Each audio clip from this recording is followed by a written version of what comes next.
A paz do Senhor, meus irmãos. Bem-vindos a mais uma aula do contexto do Novo Testamento pelo Instituto Bíblico de Pesquisa e Ensino de Antonina. Nessa aula, abordaremos a história dos samaritanos. E no final da aula, vamos reavaliar aquela passagem do Evangelho de João que trata da mulher samaritana. Mas antes, é muito importante que você não esqueça, deixe o seu like, inscreva-se no canal e compartilhe essa aula. O objetivo da nossa aula é, obviamente, explorar o contexto, o ambiente do Novo Testamento, para que com isso tenhamos uma visão mais apurada, uma compreensão mais abrangente de como as coisas realmente eram naquele momento da história. Evidentemente, todo mundo conhece a parábola do bom samaritano, mas nem todos conhecem quem eram eles, quem eram os samaritanos, como surgiram, o que eles eram, a quem eles adoravam e ainda, será que eles sobrevivem?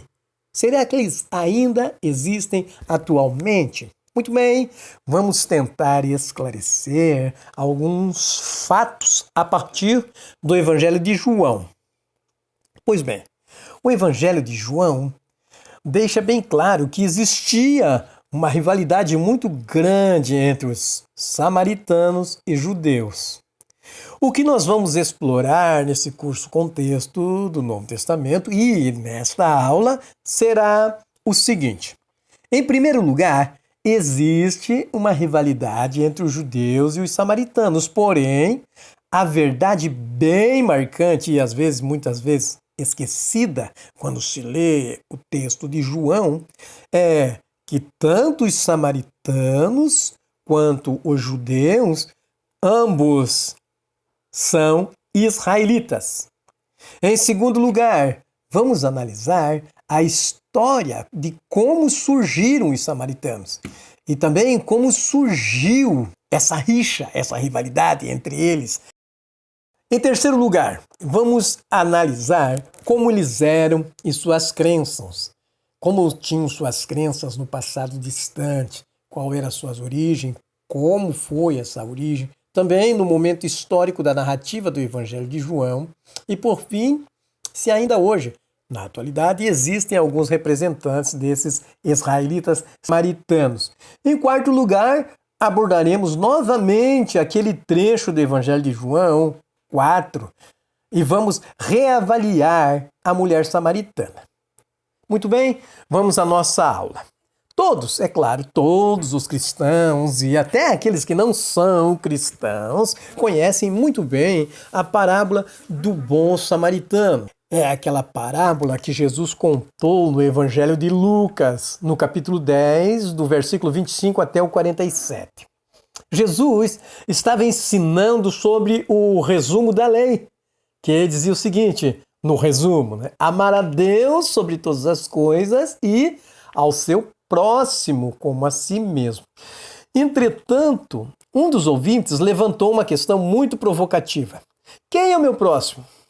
E Jesus, usando como ilustração, ele cria um personagem que ele chamou de um samaritano. Mas, ao recontar a história, aquele era um bom samaritano.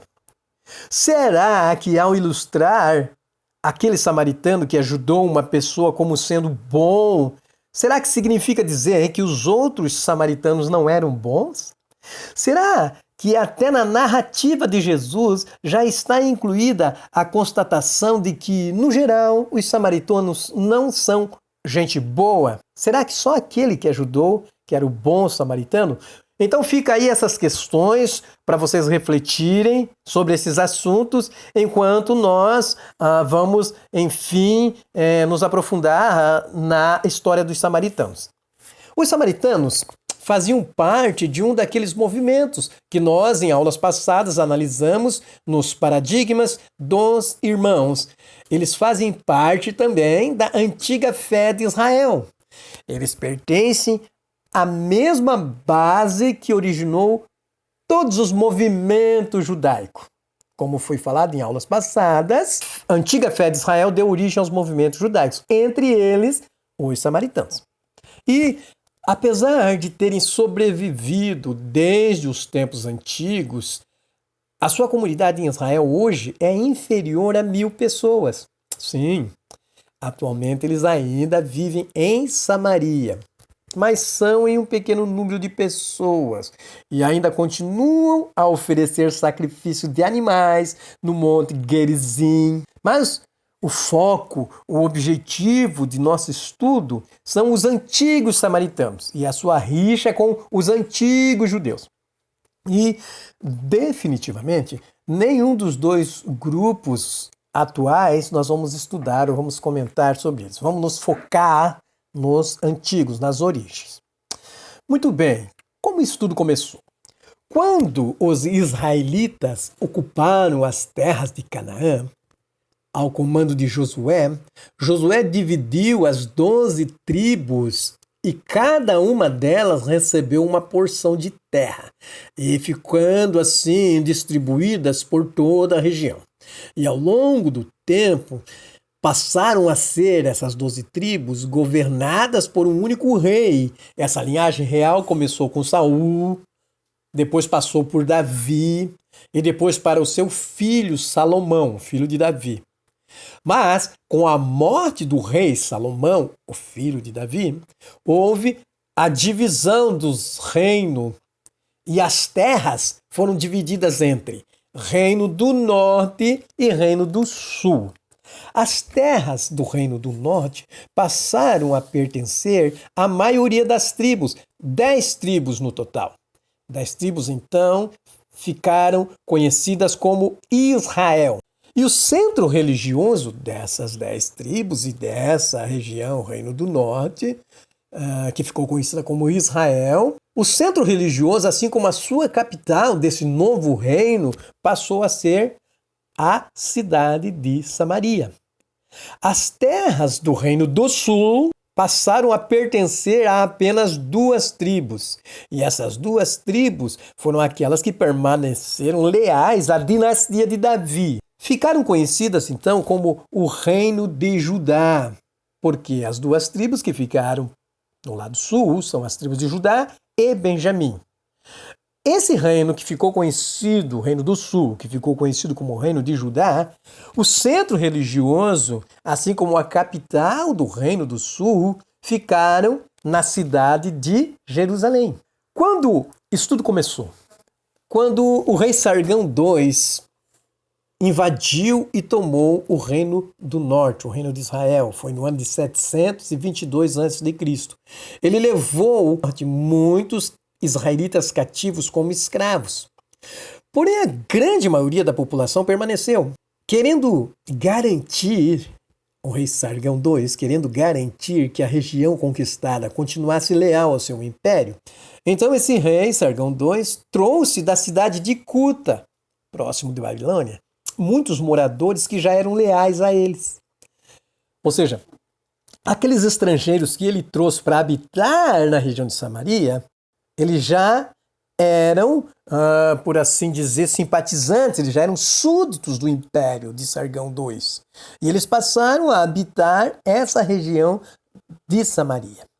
Uma coisa que precisamos deixar bem clara nesse estudo é que todos os povos antigos, os povos do Oriente Médio, eles acreditavam, presta muita atenção nisso, eles acreditavam que cada terra, cada local tinha as suas próprias divindades e eram ligadas à terra.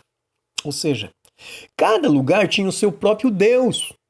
E era normal para os habitantes adorar os deuses locais, ou seja, eles criam que os deuses eram deuses territorialistas. Cada deus no seu quadrado, cada um no seu quadrado. Dessa forma, eles precisavam de uma maneira prática para poderem estar ali, vivendo bem, eles precisavam agradar o Deus daquela região. Era isso que tinha na cabeça dos povos. Se eles mudavam de uma região, automaticamente, eles não precisavam mudar de Deus, mas eles tinham que agradar aquele Deus daquele lugar.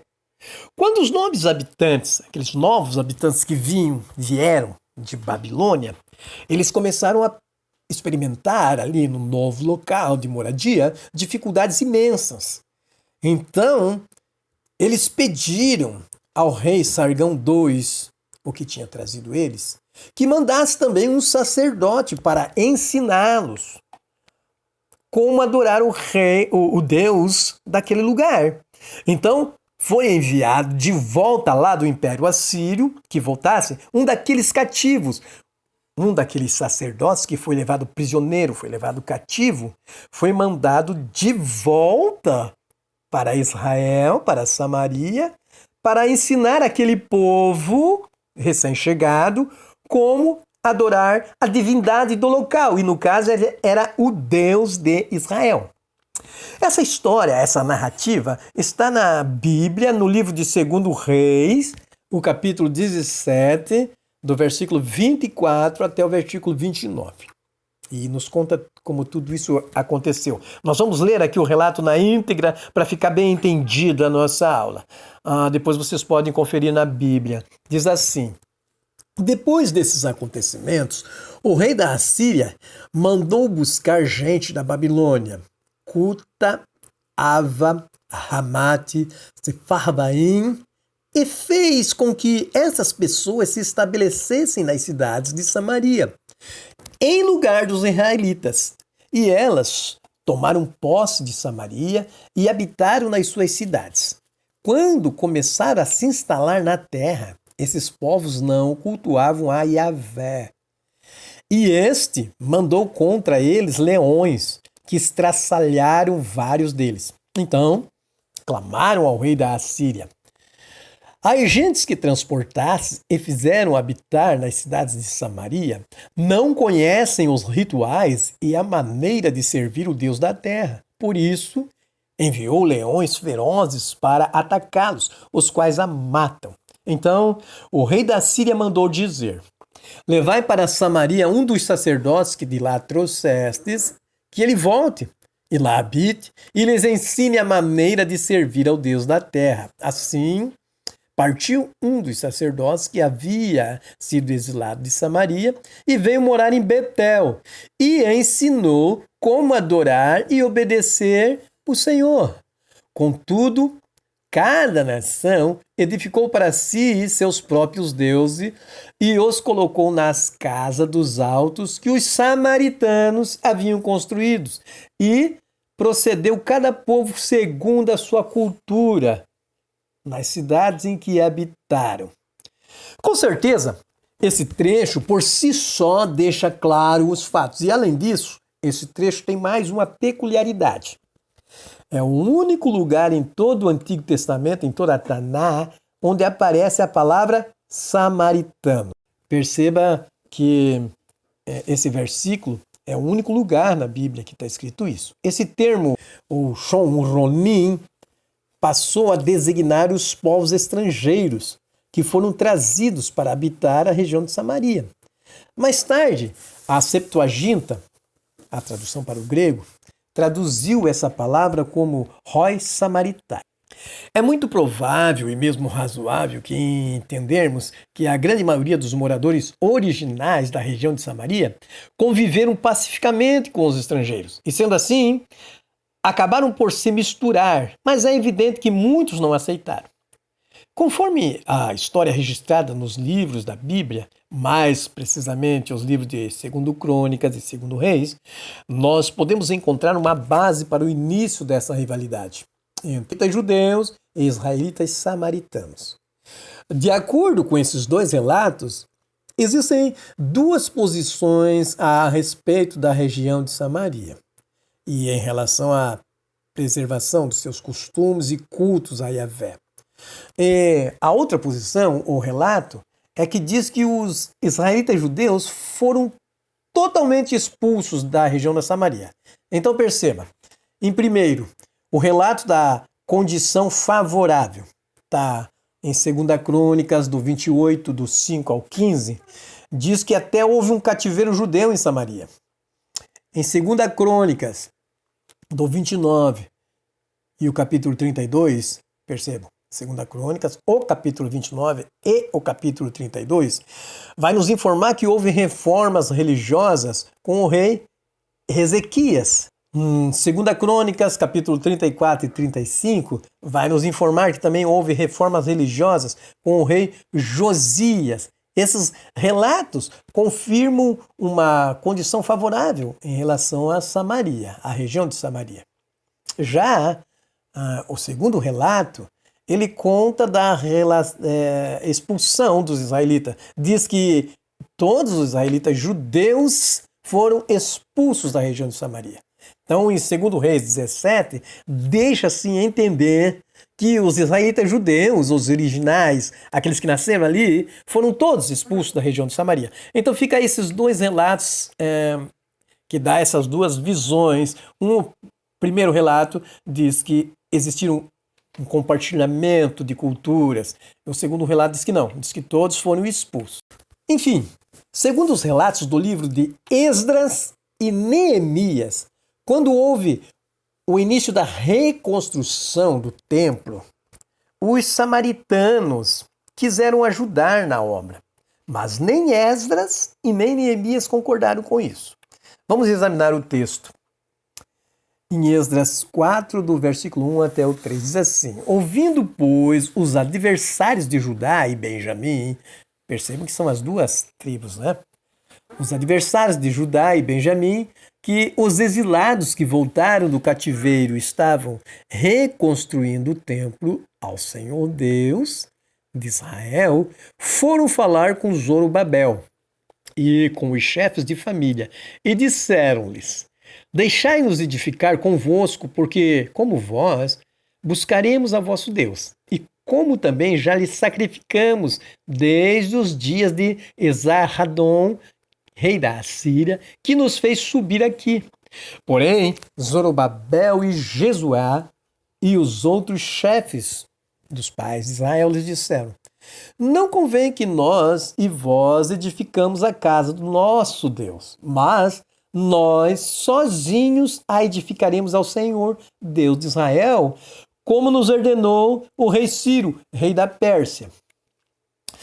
Percebam que nesse trecho os samaritanos já não são chamados de inimigos de Israel. E ainda, o texto deixa claro que os moradores de Samaria ainda não consideravam Yahvé como sendo o Deus deles, mas como uma divindade local. Note que nesse trecho do texto eles descrevem como o vosso Deus e não o nosso Deus. Quando contextualizamos os samaritanos dessa época da reconstrução do templo, nós devemos ter em mente que nem todos os samaritanos foram levados para o cativeiro pelo rei Sargão. Alguns permaneceram no norte de Israel, mantiveram a sua identidade, preservaram suas formas ancestrais da antiga fé e suas ligações hereditárias para com seus antepassados, Jacó, no caso. Basta lembrar da passagem do Evangelho de João 4, né? A mulher samaritana estava buscando água no poço de Jacó, conservando a ancestralidade. Outra coisa, o modelo de culto israelita que se desenvolveu no Reino do Norte inclui a rejeição de Jerusalém e a dinastia davídica. É evidente que estes israelitas não ofereceram ajuda para os judeus, israelitas judeus, quando da reconstrução do templo. A oferta não veio dos judeus que preservaram a ancestralidade, que preservaram os antigos costumes. A oferta veio dos estrangeiros, os novos habitantes.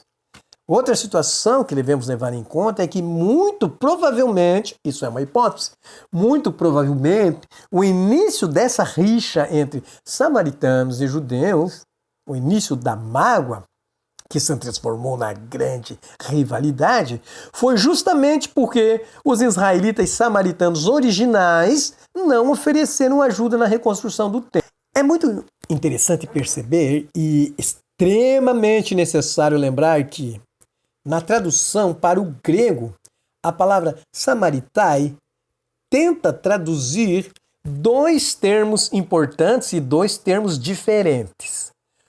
O primeiro termo, Shomronim, que era o termo usado para descrever os estrangeiros que foram movidos, aqueles que foram trazidos pelo rei Sargão II para habitar a região da Samaria. Esse é o primeiro termo que, quando a Septuaginta traduz para Samaritai, ela está falando desses, dos Shomronim.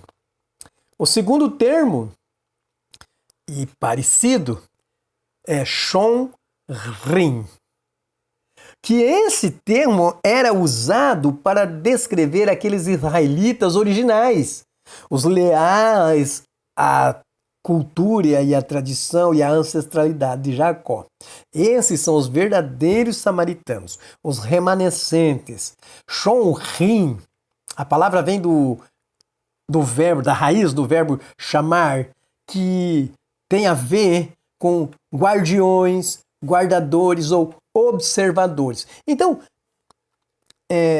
essa é uma das razões principais que causam uma confusão danada, uma confusão enorme para quem é leitor do Novo Testamento.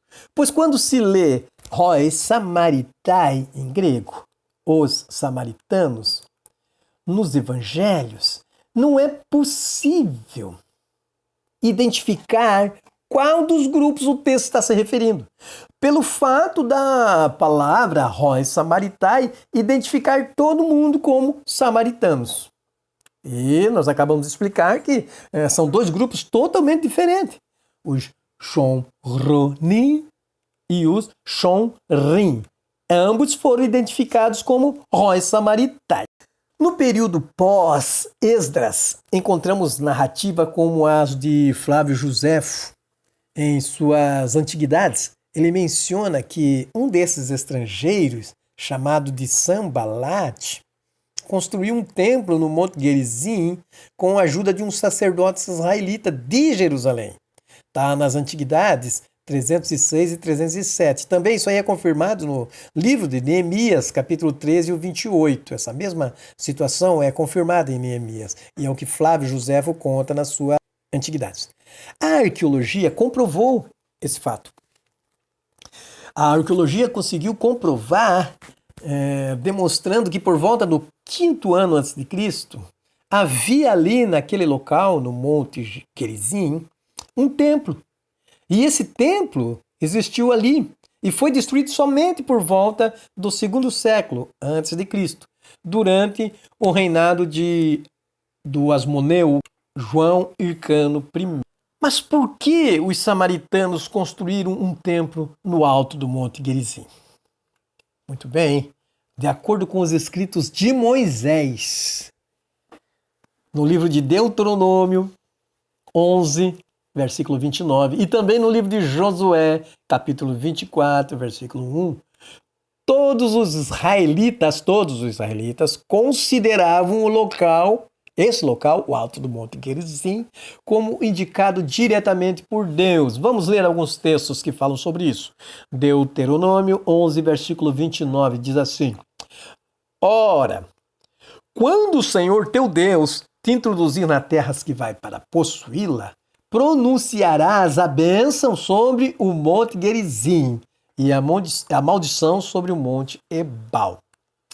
Depois, Josué se reuniu todas as tribos de Israel em Siquém e chamou os anciãos de Israel e os seus cabeças e os seus juízes e os seus oficiais, e eles se apresentaram diante de Deus. Josué 24, versículo 1. Esta é a nossa resposta, pois, de acordo com estas passagens, não só o Monte Gerizim, mas todo o entorno próximo a ele eram considerados locais sagrados para a reunião do povo de Israel. De acordo com os registros arqueológicos lá no Monte Gerizim e nos locais próximos a Siquém, existem muitos vestígios do que teria sido um templo. As fotos atuais também revelam sinais remanescentes do que teria sido os locais de reuniões. Por isso, ainda hoje, os descendentes desses antigos samaritanos ainda fazem seus cultos e sacrifícios da Pessah, Páscoa, a Yahvé, a Deus, no Monte Gerizim. Isso comprova que os israelitas judeus e os israelitas samaritanos têm muitas coisas em comum. Por exemplo, ambos acreditam ser o verdadeiro povo de Israel. Ambos acreditam ser descendentes de Jacó. Eles viam um ao outro como hereges e impostores. Ambos viam a Torá de Moisés como seu principal texto sagrado e adoravam o Deus Israel exclusivamente. Ambos foram conduzidos por estabelecimento sacerdotal. Eles tinham a adoração centrada no sacerdote. Mais tarde, passaram a estar essa adoração nas sinagogas. Ambos tiveram vários templos construídos e destruídos. Ambos mais ou menos iguais em população no primeiro século e falavam o hebraico, o aramaico e o greco-judeu. Ambos acreditavam que um dia o Redentor, Restaurador, o Messias de Israel viria para salvá-los. Isso explica porque lá em João 4, a mulher samaritana esperava o Messias que viria para salvá-los. O que se percebe claramente ao estudarmos as comunidades judaicas e as comunidades samaritanas é que, ao longo dos séculos, ambas foram e ainda são influenciadas por diversos fatores. E ambas sofrem mudanças significativas. Mas, quando comparamos o comportamento das duas comunidades na antiguidade, as semelhanças entre elas são muito maiores que as diferenças. Contudo, como acontece na maioria das crenças e religiões, as diferenças é que acabam se destacando. Vamos analisar as diferenças entre os israelitas judeus e os israelitas samaritanos. Muito bem, vamos começar com os israelitas samaritanos. Os israelitas samaritanos tinham calendário lunar e solar. Os israelitas judeus, o calendário era tipicamente lunar. Os israelitas samaritanos adoravam no Monte Gerizim, perto de Siquém, e para eles era a montanha sagrada e era o centro do mundo. Já os israelitas judeus adoravam no Monte Sião, em Jerusalém, e para eles a montanha sagrada de Jerusalém, do Monte Sião, é o centro do mundo. Para os samaritanos, os textos sagrados são a Torá, e só os 5 livros de Moisés é que são sagrados.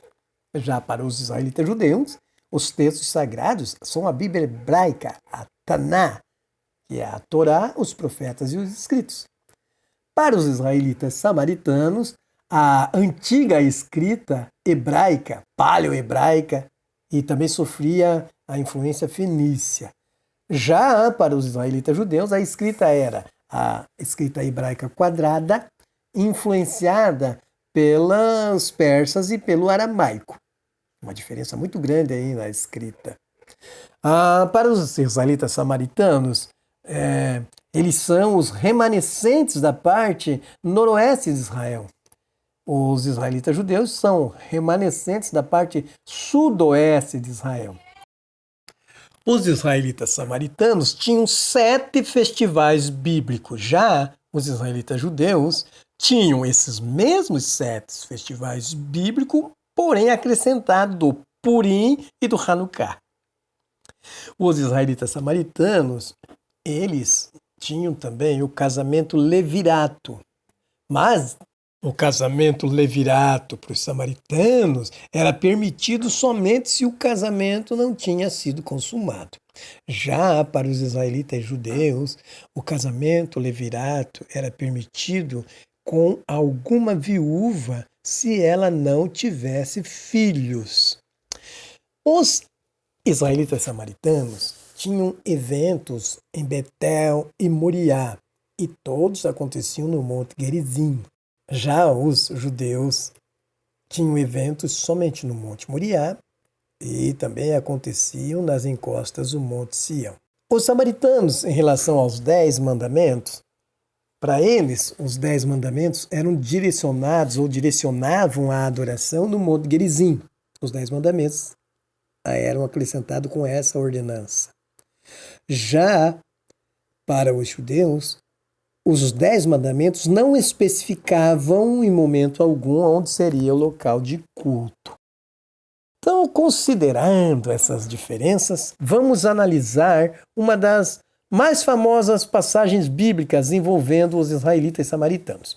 Nós vamos analisar agora a passagem do Evangelho de João 4, que fala sobre a mulher samaritana. Tradicionalmente, ao contar ou a recontar essa história, a mulher samaritana sempre é retratada como sendo uma mulher jovem, atraente e de má reputação. Ela se recusa a dar água a Jesus, dizendo a famosa frase: "Como sendo tu judeu, me pede água?" Em seguida, piedosamente, ela faz a pergunta sobre assuntos religiosos. Pergunta a Jesus, mas Jesus a surpreende, revelando o pecado dela. O resultado da sua vergonha quando interage com Jesus é que toda a cidade é convidada a aprender com Jesus. Mas, deixando um pouco de lado essa versão tradicional, vamos analisar por um outro ângulo essa história. Vamos reavextualizando. Para isso, vamos ler na íntegra o texto de João 4, do 1 até o 9. Os fariseus ouviram falar que Jesus estava fazendo e batizando mais discípulos do que João, embora não fosse Jesus quem batizasse, mas os seus discípulos. Quando o Senhor ficou sabendo disso, saiu da Judéia e voltou uma vez mais à Galiléia. Era necessário passar por Samaria. Assim, chegou a uma cidade de Samaria chamada Sicá, perto das terras que Jacó dera ao seu filho José. Havia ali o poço de Jacó. Jesus, cansado da viagem, sentou-se à beira do poço. Isto se deu por volta do meio-dia. Nisso, veio uma mulher samaritana tirar água. Disse-lhe Jesus: "Dê-me um pouco de água." Os seus discípulos tinham ido à cidade comprar comida. A mulher samaritana lhe perguntou: "Como o Senhor, sendo judeu, pede a mim, uma samaritana, água para beber?" Pois os judeus não se dão bem com os samaritanos. Quando o escritor registra a frase "era necessário passar por Samaria", nós obrigatoriamente temos que examinar as rotas, os caminhos daquela região na época de Jesus. Existem várias passagens dos evangelhos descrevendo os caminhos, além desse trecho que acabamos de ler. Vamos exemplificar com mais detalhes esses textos do evangelho de Lucas, por exemplo. Lucas 9, versículos 51 até o 56. Diz assim: "Aproximando-se o tempo em que seria elevado aos céus, Jesus partiu resolutamente em direção a Jerusalém e enviou mensageiros à sua frente. Indo estes, entraram num povoado samaritano para lhe fazer os preparativos. Mas o povo dali não o recebeu, porque se notava que ele se dirigia para Jerusalém. Ao verem isso, os discípulos Tiago e João perguntaram: "Senhor, queres que façamos cair fogo do céu para destruí-los?" Mas Jesus, voltando-se, os repreendeu, dizendo: "Vocês não sabem de que espécie de espírito vocês são, pois o Filho do Homem não veio para destruir a vida dos homens, mas para salvá-los." E foram para outro povoado. Todos os estudantes da Bíblia, até mesmo os simples leitores, sabem que, geograficamente, a região da Galiléia fica ao norte de Israel e que logo ao sul da Galiléia está situado a região de Samaria. Assim como logo abaixo da região de Samaria, ainda mais ao sul, fica localizado a região da Judéia. Nesse cenário, a Samaria se torna a parte central, ficando no meio, entre a Galiléia e a Judéia. Então, se um viajante querendo fazer a rota mais curta, quisesse ir da Galiléia, que está ao norte, para Jerusalém, que está ao extremo sul, obrigatoriamente deveria passar por Samaria. E o contrário também é verdade. Quem estivesse na Judéia teria que, para se dirigir à Galiléia, teria que passar por Samaria. Ela está no meio.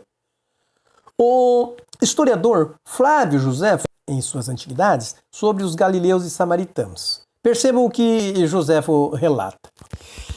Agora surgiu uma disputa entre os samaritanos e judeus na seguinte ocasião. Era costume dos galileus, quando chegavam à cidade santa, nos festivais, fazer uma jornada pela região dos samaritanos. Nesse tempo, havia uma vila chamada Ginéia, na estrada que eles usavam, situada nos limites de Samaria, em um grande plano, onde certas pessoas de lá lutaram contra os galileus e mataram um grande número deles. Mas, quando os principais dos galileus foram informados do que aconteceu, vieram a cumanos e pediram que ele vingasse o assassinato dos que foram mortos. Mas ele foi manipulado com o dinheiro pelos samaritanos para que não fizesse nada acerca do que aconteceu, acerca do qual os galileus ficaram descontentes e persuadiram muitos dos judeus a tomarem armas e reobter a liberdade, dizendo que a escravidão em si era algo amargo. Mas quando essa condição acompanhava de injúrias diretas, ela se tornava perfeitamente intolerável. Isso está nas Antiguidades de Joséfo, capítulo 20, versículo 6, das Antiguidades de Joséfo. E para quem não se situou, esse Cumanus, o nome completo dele é Ventídius Cumanus. Ele era o procurador romano da Judéia nessa época, entre 48 e 52 depois de Cristo. Perceba que essas desavenças, essa rivalidade que se tornou essa grande rixa, não é relatada apenas nos evangelhos. Mas, voltando aos evangelhos, vamos ler como eram as atitudes de Jesus a respeito dos samaritanos. Como que Jesus agia em respeito aos samaritanos. Vamos ver então em Mateus capítulo 10, do 5 até o 11. Jesus enviou os 12 com as seguintes instruções. Não se dirijam a gentios, não entrem em cidade alguma dos samaritanos. Antes, dirijam-se às ovelhas perdidas de Israel. Por onde forem, preguem essa mensagem. O reino dos céus está próximo. Curem os enfermos, ressuscitem os mortos, purifiquem os leprosos, expulsem os demônios. Vocês receberam de graça, deem também de graça. Não levem nem ouro, nem prata, nem cobre em seus cintos. Não leve nenhum saco de viagem, nem túnica extra, nem sandálias, nem bordão, pois o trabalhador é digno do seu sustento. Na cidade ou povoado em que entrarem, procurem alguém digno de recebê-los e fiquem em sua casa até que partam. Isso está em Mateus 10, do 5 ao 11, como já foi dito. Existe outro relato também em Lucas 17, do 11 ao 19. A caminho de Jerusalém, Jesus passou pela divisa entre Samaria e Galiléia. Ao entrar num povoado, 10 leprosos dirigiram-se a ele. Ficaram a certa distância e gritaram em voz alta: Jesus, mestre, tem piedade de nós. Ao vê-los, Jesus disse: Vão, mostrem-se aos sacerdotes. Enquanto eles iam, foram purificados. Um deles, quando viu que estava curado, voltou louvando a Deus em voz alta. Prostrou-se aos pés de Jesus e lhe agradeceu. E este era samaritano. Jesus perguntou: Não foram purificados todos os 10? Onde estão os outros 9? Não se achou nenhum que voltasse e desse louvor a Deus, a não ser este estrangeiro. Então ele lhe disse: Levanta-se e vá, a tua fé o salvou. Como acabamos de conferir, existem relatos bíblicos e extras bíblicos informando sobre a situação dos samaritanos e informando sobre a rota mais curta entre a Galiléia e a Judéia, obrigando os viajantes a passarem por Samaria. Porém, existe uma rota mais longa. era aquela rota que oferecia uma opção. E essa rota passava pela Pérea. Confira os textos. Em Marcos 10, versículo 1. Então, Jesus saiu dali e foi para a região da Judéia e para o outro lado do Jordão. Novamente, uma multidão veio a ele e, segundo o seu costume, ele as ensinava. O outro versículo está em Marcos 10 e 32. Eles estavam subindo para Jerusalém e Jesus ia à frente.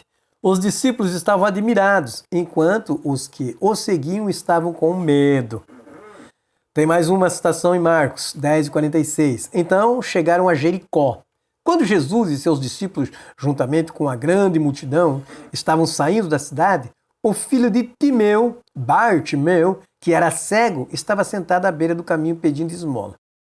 Outra citação de Marcos, capítulo 1 até o 2. 11, Marcos 11, capítulo 1 até o 2. Quando se aproximavam de Jerusalém e chegaram a Betfagé e Betânia, perto do Monte das Oliveiras, Jesus enviou 2 de seus discípulos, dizendo-lhes: vão ao povoado que está adiante de vocês. Logo que entrarem, encontrarão um jumentinho amarrado, na qual ninguém jamais montou. Desamarrem e tragam aqui. Mais versículos. Mateus 19, do 1 ao 2. Tendo acabado de dizer essas coisas, Jesus saiu da Galiléia e foi para a região da Judéia, no outro lado do Jordão. Grandes multidões o seguiam. Em João, também conta, João 10, 40 e 42. Então, Jesus atravessou novamente o Jordão e foi para o lugar onde João batizava, nos primeiros dias do seu ministério. E ali ficou. E muita gente foi até onde ele estava, dizendo: embora João nunca tenha realizado um sinal miraculoso, tudo o que ele disse a respeito desse homem era verdade. E ali muitos creram nele. Então Jesus atravessava várias vezes o Jordão. De acordo com esses textos, Jesus também utilizava essa rota, esse caminho mais longo, através da região da Pérea, o que obrigava os viajantes a cruzar do outro lado do Jordão. O próprio nome Pérea, nome da região, nome Pérea, se origina na palavra grega perã, que significa do outro lado. Muito bem. Agora que já estabelecemos que haviam 2 caminhos, haviam opções, e rotas existiam, vamos voltar ao assunto relacionado à mulher samaritana. Continuando no texto de João 4, lemos o seguinte: Jesus lhe respondeu: se você conhecesse o dom de Deus e quem lhe está pedindo água, você lhe teria pedido e ele teria dado água viva. Disse a mulher: Senhor, não tem como tirar a água e o poço é fundo. Onde pode conseguir essa água viva? Acaso o Senhor é maior do que o nosso pai Jacó, que nos deu esse poço, do qual ele mesmo bebeu, e assim como os seus filhos e o seu gado? Jesus respondeu: quem beber dessa água terá sede outra vez, mas quem beber da água que eu lhe der, nunca mais terá sede. Ao contrário, a água que eu lhe der se tornará nele uma fonte de água a jorrar para a vida eterna. Está no versículo 10 e 14. Quando a mulher samaritana faz essa pergunta: o Senhor não tem como tirar água e o poço é fundo, aonde pode conseguir essa água viva?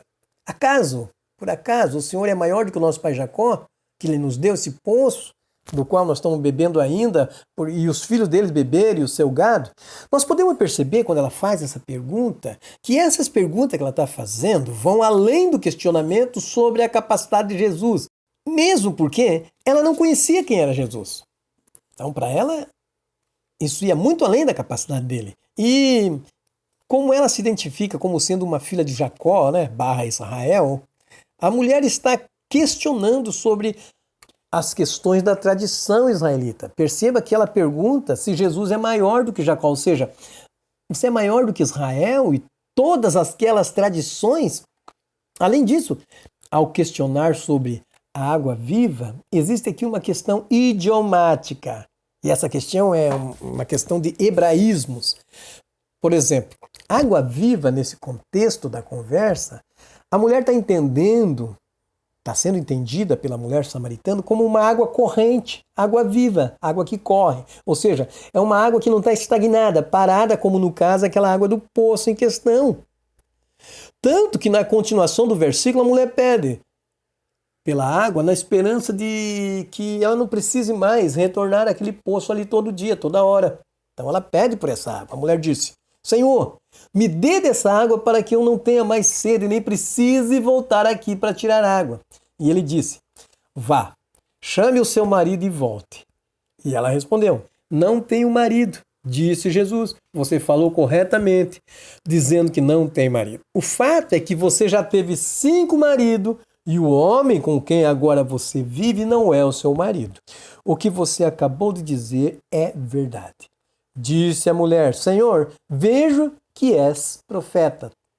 João 4, 14 e 19.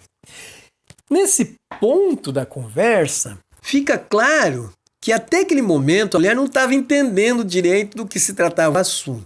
Somente depois que Jesus revela o seu passado é que ela começa a perceber que se tratava de um assunto teológico. Mas vamos analisar alguns pontos sobre a mulher samaritana no contexto dessa conversa. A mulher samaritana, ela vem para o poço na hora mais quente do dia, meio-dia. Será que ela está evitando as pessoas? Essa é uma pergunta clássica. É aquela pergunta que estamos acostumados a fazer e até a responder. Será que ela estava evitando as pessoas? A segunda situação, ela foi casada 5 vezes, mas a princípio ela disse que não era casada. E esse é um comportamento muito incomum. Por que ela não permaneceu casada? O que aconteceu? Ela foi abandonada? Ela abandonou? Os maridos morreram? São essas perguntas que surgem. Muito bem, em terceiro lugar, nós temos que perceber o que ela estava procurando. Pois, segundo Jesus, ela está vivendo com um homem que não é marido dela. Como isso é possível? Isso era aceitável? Será que ela era mesmo promíscua, né? Uma pessoa com má reputação? Essas questões que, infelizmente, nós estamos acostumados a ouvir ao longo de séculos, contendo até informações e afirmações que foram feitas sem o devido estudo do contexto. Essas afirmações e informações não deveriam jamais, nunca deveriam ter sido feitas com julgamentos e preconceitos precipitados, sem dar a importância, sem dar o devido respeito para os fatos e sem entender os vários fatores na dinâmica e na dura realidade daquela região da Palestina naquela época e como eram os casamentos antigos naquele momento da história. Vamos comparar, para você ter uma noção melhor do que eu estou falando, vamos comparar a vida da mulher samaritana com uma outra história antiga relatada na Bíblia, mas precisamente na Septuaginta, no livro de Tobias, a Bíblia católica. Então, tem uma passagem que fala sobre uma outra mulher que teve a situação semelhante. Vamos lá? Livro de Tobias, capítulo 3, versículos 7 até o 9. Diz assim: Sara, filha de Raguel, foi reprovada por uma das empregadas domésticas do seu pai, pelo que ela havia sido casada com 7 maridos, e o demônio mau, Asmodeus, tinha matado cada um deles antes que eles tivessem estado com ela, como é habitual para as esposas. Assim, a empregada disse a ela: Você é quem mata os seus maridos. Veja, você já foi casada com 7 maridos e não tem carregado o nome de um único deles. Porque você nos castiga? Por que seus maridos estão mortos? Vá com eles, que nunca vê filha de você. Esse relato está no livro de Tobias, capítulo 3. A situação ficou tão insustentável para Sara que chegou ao ponto da empregada repreendê-la e acusá-la dela ser a assassina dos maridos. Porque para as pessoas era muito difícil acreditar que um demônio fosse o responsável, mesmo porque ninguém sabia disso. Dessa maneira, ninguém sabia que existia um demônio matando as pessoas. E por causa disso, como ninguém sabia, e ela estava sendo acusada dela que matava os maridos, dessa maneira ela pensou até em tirar a própria vida. Vamos continuar lendo o relato, do 10 até o 15. Naquele dia, entristeceu-se o espírito e chorou. Ela tinha a intenção de se enforcar. Ao mesmo tempo, Com as mãos estendidas em direção à janela, ela orou e disse: Abençoado sejas tu, Deus misericordioso. Bendito seja o teu nome para sempre. Deixe todas as suas obras elogiá-lo para sempre. E agora, Senhor, eu me viro para ti e ergo os meus olhos na tua direção. Ordena que eu seja libertada da terra e não mais ouça essas repreensões. Você sabe, ó mestre, que eu sou inocente de qualquer contaminação com um homem, que eu não tenho desonrado o meu nome ou o nome do meu pai na terra do meu exílio. Eu sou filha única do meu pai. Ele não tem nenhum outro filho para ser herdeiro. E ele não tem nenhum parente próximo ou outros parentes para quem eu deveria me manter como esposa. Já 7 maridos meus morreram, porque eu deveria viver ainda. Mas, se não é agradável a ti, ó Senhor, tira a minha vida, ouça-me na minha desgraça. Então essa era a situação que Sara se encontrava. 7 maridos mortos. E essa história do livro de Tobias, um livro datado do século II a.C., é chamada Sara, né, que nós estamos falando dela, ela estava estigmatizada por aqueles que a rodeavam, por causa das mortes dos seus vários maridos. Lembre-se que esse envolvimento demoníaco que o demônio Asmodeus estava matando esses infelizes é divulgado somente para os leitores dessa história. Só quem está lendo a história é que sabe. As pessoas que conviviam com Sara não sabiam da situação. Essas mortes eram vistas como uma maldição de Deus. Quem que ia querer casar com Sara? Quem que ia querer ser a vítima de número 8? E, dessa forma, Sara estava angustiada ao ponto de querer se suicidar. Mas, na oração, ela manteve a sua inocência. Mesmo sem entender a razão daquele seu sofrimento, daquele seu castigo. Muito bem, essa história é triste, tem um final feliz, você lê lá em Tobias depois, mas não é o nosso caso. O nosso caso é a semelhança dessa situação. Baseado nesse relato, é possível que a mulher samaritana tenha experimentado algum infortúnio terrível como esse. Algum infortúnio aconteceu com os maridos dela. Você. É claro que nessa área nós não temos como analisar todos os aspectos da sociedade e da cultura judaica daquele momento. Mas vamos analisar os 2 aspectos relevantes de um casamento judaico daquele momento da história. Os casamentos dos israelitas, os casamentos antigos, tinham 2 etapas. A primeira etapa se chamava Erushim, que significava um noivado. E a segunda etapa era o Nissuim, que era o casamento propriamente dito. Porém, o casal era considerado como já casado a partir do momento do Eruzim, a partir do momento do noivado. Embora eles pudessem permanecer distantes um do outro até o dia do Nissuim, que era o casamento. E o rompimento do casamento, nessa fase do Eruzim, é exigida como um divórcio formal. Veja no exemplo de José e Maria, lá em Mateus do 1 até o 19. Né? Eles estavam já noivos, mas era considerado casado.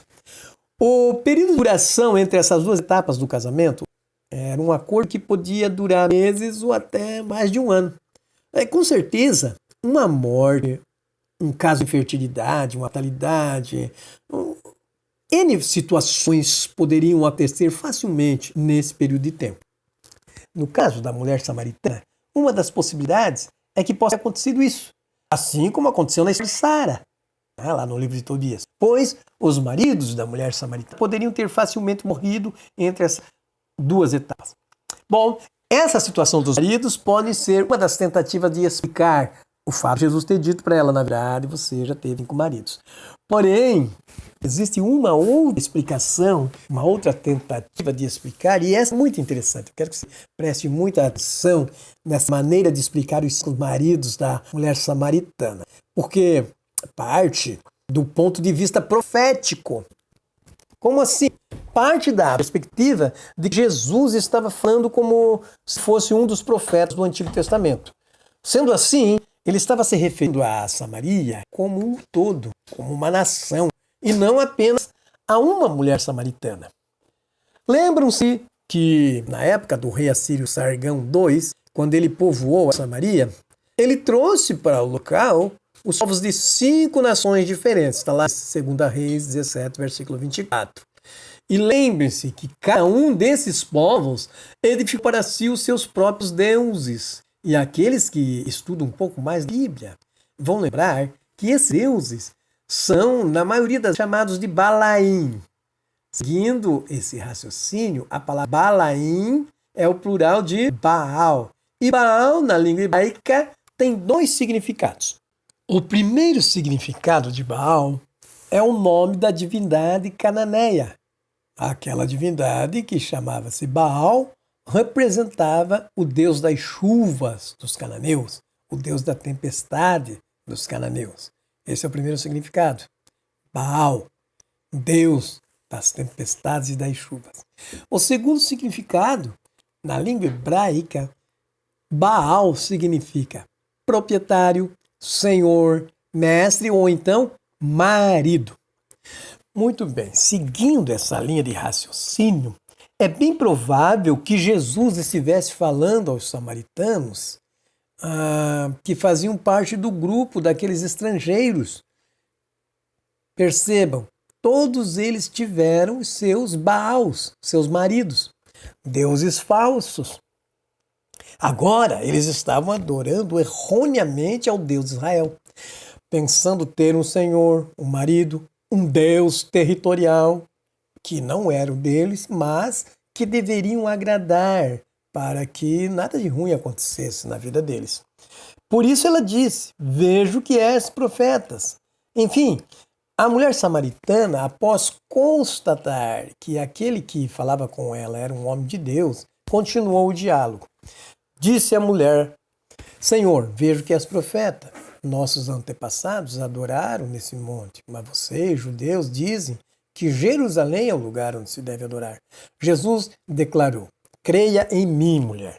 Está próxima a hora em que vocês não adorarão o Pai, nem neste monte, nem em Jerusalém. Vocês, samaritanos, adoram o que vocês não conhecem. Nós adoramos o que nós conhecemos. Pois a salvação vem dos judeus. No entanto, está chegando a hora, e de fato já chegou, em que os verdadeiros adoradores adorarão o Pai em espírito e em verdade.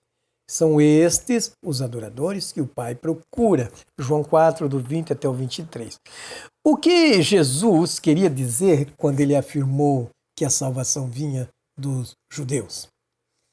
A mulher samaritana com certeza estava familiarizada com as palavras de Gênesis capítulo 49, 8 até 10. Todos os judeus, todos os israelitas, tanto os samaritanos quanto os judeus, eles estavam familiarizados com essas leituras da antiga Torá e esse trecho de Gênesis, que diz assim, Judá, teus irmãos o louvarão, a tua mão estará sobre o pescoço dos teus inimigos, e todos os filhos de teu pai se curvarão reverentemente diante de ti. Portanto, o cetro não se apartará de Judá, nem o bastão de comando de sua posteridade, até que venha aquele a quem o cetro pertence, e a ele obedeçam todos os povos da terra. Eles estavam acostumados, todos os israelitas estavam acostumados a ouvir esse trecho da Bíblia. E Jesus disse para a mulher samaritana, olha, Deus é espírito e é necessário que os seus adoradores o adorem em espírito e em verdade.